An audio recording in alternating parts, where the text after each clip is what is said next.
ಹೊರಗಡೆ ಬಿಸಿಲು ಸಿಕ್ಕಾಪಟ್ಟೆ ಜಾಸ್ತಿ ಆಗ್ತಾ ಇದೆ, ದಾಹ ಜಾಸ್ತಿ ಆಗ್ತಾ ಇದೆ ಅಂತಂದ್ಬಿಟ್ಟು ನೀವೇನಾದರೂ ಲಿಂಬೆ ಹಣ್ಣಿನ ಶರ್ಬತ್ತನ್ನು ಸಕ್ಕರೆ ಹಾಕಿ ಕುಡಿತಾ ಇದ್ರೆ ಹಿಂದೆ ಸ್ಟಾಪ್ ಮಾಡಿ.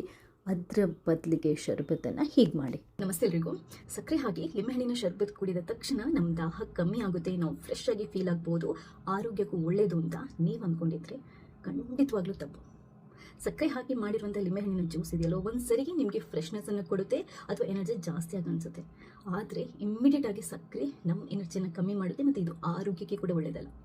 ಅದರ ಬದಲಾಗಿ ನಾನು ಹೇಳುವಂಥ ಈ ಅದ್ಭುತವಾಗಿರುವಂತಹ ಲಿಂಬೆ ಹಣ್ಣಿನ ಶರ್ಬತ್ ರೆಸಿಪಿನ ಟ್ರೈ ಮಾಡಿ, ಆಮೇಲೆ ಹೇಳಿ ಈ ಜ್ಯೂಸ್ ಹೇಗಿತ್ತು ಅಥವಾ ಇದನ್ನ ಕುಡಿದವ್ರು ಏನಂದ್ರು, ನಿಮ್ಗೇನು ಅನ್ನಿಸ್ತು ಅಂತ ವಿಡಿಯೋನ ಪೂರ್ತಿಯಾಗಿ ನೋಡಿ. ಥ್ಯಾಂಕ್ಸ್ ಎಲ್ರಿಗೂ.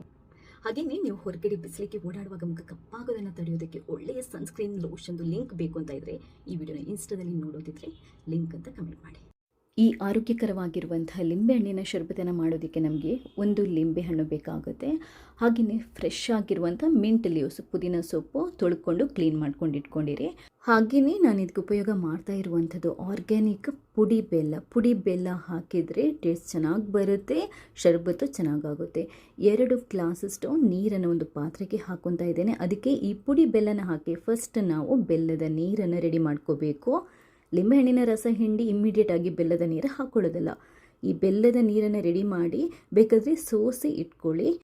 ಲಿಂಬೆ ನೀರನ್ನು ನಾವು ಕೊನೆಗೆ ಹಾಕೋಬೇಕಾಗುತ್ತೆ. ಈಗ ಪುದೀನ ಪೇಸ್ಟನ್ನು ರೆಡಿ ಮಾಡ್ಕೋಬೇಕು. ಒಂದು ಮಿಕ್ಸಿಗೆ ಸ್ವಲ್ಪ ಪುದೀನ ಸೊಪ್ಪನ್ನು ಹಾಕಿ 1-2 ಚಮಚದಷ್ಟು ನೀರನ್ನು ಹಾಕಿ ನಾವು ರುಬ್ಬಿಟ್ಟು ಪೇಸ್ಟ್ ಥರ ಮಾಡ್ಕೋಬೋದು. ಅಥವಾ ಪುದೀನ ಸೊಪ್ಪನ್ನು ನಾವು ಜಜ್ಜಿಬಿಟ್ಟು ಅಥವಾ ಕ್ರಷ್ ಮಾಡಿ ಬೇಕಾದರೂ ಹಾಕೋಬೋದು. ಪುದೀನ ರಸ ರೆಡಿಯಾಗಿದೆ. ಇವಾಗ ಈ ಬೆಲ್ಲದ ನೀರಿಗೆ ನಾವು ಬೇರೆ ಇಂಗ್ರೀಡಿಯೆಂಟ್ಸನ್ನು ಹಾಕೊಳ್ಳೋಣ. ರೆಡಿ ಮಾಡಿಟ್ಟಿರುವಂಥ ಒಂದು ಲಿಂಬೆ ರಸ ಹಾಕೊತಾ ಇದ್ದೇನೆ. ಬೀಜ ಎಲ್ಲ ತೆಗೆದ್ಬೇಡಿ. ಚಿಟಿಕೆಯಷ್ಟು ಕಾಳು ಮೆಣಸಿನ ಪುಡಿ, ಪೆಪ್ಪರ್ ಪೌಡರ್, ಚಿಟಿಕೆಯಷ್ಟು ಇಲಾಚಿ ಪುಡಿ ಅಥವಾ ಏಲಕ್ಕಿನ ಗುದ್ಬಿಟ್ಟು ಹಾಕೋಬೋದು. 1 ಕಲ್ಲುಪ್ಪು, ಪುದೀನ ರಸ, ಇಷ್ಟನ್ನು ಹಾಕ್ಕೊಂಡು ಕ್ಲೀನಾಗಿ ಮಿಕ್ಸ್ ಮಾಡ್ಕೊಳ್ಳಿ. ಪುದೀನ ರಸ ದೇಹನ ತಂಪು ಮಾಡಲಿಕ್ಕೆ ಒಳ್ಳೆಯದು. ಬೆಲ್ಲದಲ್ಲಿ ಮಿನರಲ್ಸ್ ಇರುತ್ತೆ, ಇದು ನಮ್ಮ ಆರೋಗ್ಯಕ್ಕೆ ಒಳ್ಳೆಯದು. ಹಾಗೆಯೇ ಟೋಟಲಾಗಿ ಈ ಜ್ಯೂಸ್ ಇದೆಯಲ್ವಾ, ನಮ್ಮ ಆರೋಗ್ಯವನ್ನು ವೃದ್ಧಿ ಮಾಡುತ್ತೆ, ಎನರ್ಜಿನ ಜಾಸ್ತಿ ಮಾಡುತ್ತೆ, ಡೈಜೆಷನ್ಗೆ ಒಳ್ಳೆಯದು, ದೇಹದ ಉಷ್ಣತೆಯನ್ನು ಕಮ್ಮಿ ಮಾಡುತ್ತೆ, ದೇಹನ ಕೂಲಾಗಿಡುತ್ತೆ, ನಮ್ಮನ್ನು ಇಡೀ ದಿನ ರಿಫ್ರೆಶ್ ಆಗಿ ಇಡುತ್ತೆ. ಸಕ್ಕರೆ ಹಾಕಿದ ಜ್ಯೂಸ್ ಕುಡಿದಾಗ ಒಂದ್ಸರಿ ನಮಗೆ ಫ್ರೆಶ್ ಆದಾಗ ಅನಿಸಿದ್ರು ಇಮ್ಮಿಡಿಯೇಟಾಗಿ ಅದು ನಮ್ಮ ಎನರ್ಜಿನ ಕಳ್ಕೊಳ್ಳುವಾಗೆ ಮಾಡುತ್ತೆ. ಅದರ ಬದಲಾಗಿ ಬೆಲ್ಲದ ಈ ಜ್ಯೂಸನ್ನು ಕುಡೀರಿ, ನಿಮ್ಮ ಸಮ್ಮರನ್ನು ಎಂಜಾಯ್ ಮಾಡಿ.